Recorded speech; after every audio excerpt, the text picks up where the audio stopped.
అందుకోవమ్మ పసుపు కుంకుమ నోము పండునోయమ్మ అన్న ప్రాణమా కన్న విందు చేసేది బుద్ధి బాబుకి దిష్టి చుక్క నేనవుతా జన్మ జన్మకి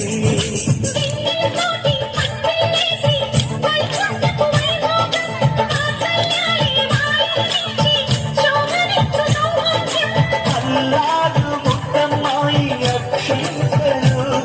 ఇక త్వరలో ఇంట్లో